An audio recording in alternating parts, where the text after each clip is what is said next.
Every year in the Montafon, one of the most beautiful valleys in Austria, a must-attend event on the rally calendar for classic car lovers takes place, the Silvetta Classic.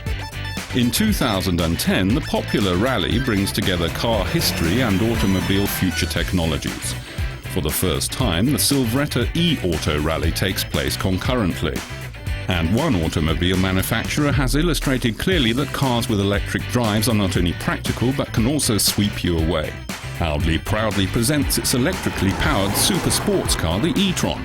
230 kilowatts or 313 horsepower. Phenomenal 4,500 Newton-meters of torque and a maximum speed limited to 200 kilometers or 124 miles per hour. Sounds more like an automotive thoroughbred. A super sports car fits in very well with the Audi brand's genes. We've made sportiness a major concern and would like to use this chance also to prove our Vorsprung durch Technik brand motto. A fantastic opportunity to pull out all the stops in the top segment. And in the past, all the innovations in large-scale products always came from the top segment. Modelled on the Audi R8, the Audi e-tron is of course not a series model but a trial, called a technology platform in trade lingo. We call those vehicles technology platforms that have a standard shell but are completely new under the skin. And that's also what distinguishes it from a prototype. A prototype would have an exterior like the vehicle that we showed in Frankfurt. Of course, we don't want to show the real thing yet. That's why we put the whole thing inconspicuously in the shell of an R8. The color is discreet as well, because in the early stages we don't want the car to stand out too much. Emotional design, impressive performance. In theory, the Audi e-tron is utterly convincing.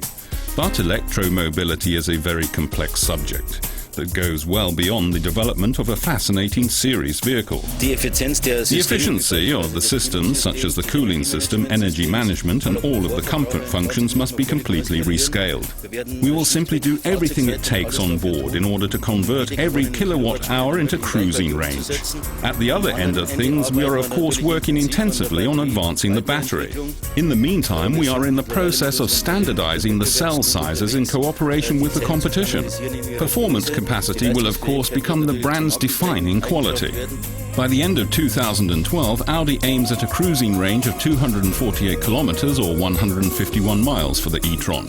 But overcoming the obstacles of technological development is only a small step on the long way to electromobility. Of course, infrastructure is the next big challenge. An electric car only makes sense when there's an adequate infrastructure in place to secure the charging.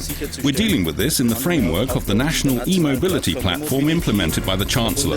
I myself am active in the standardization process and the power producers are there as well. So we still have a long way to go. But if the Silvetta electric car is any indication for what this future technology holds, then the first obstacle has been overcome. The Audi e-tron came in at first place. At the end of the day, we want to position the e-tron the way we did with Quattro, as a sports car highlight. Electric drive doesn't mean emotionless and no fun. This vehicle definitely proves that point.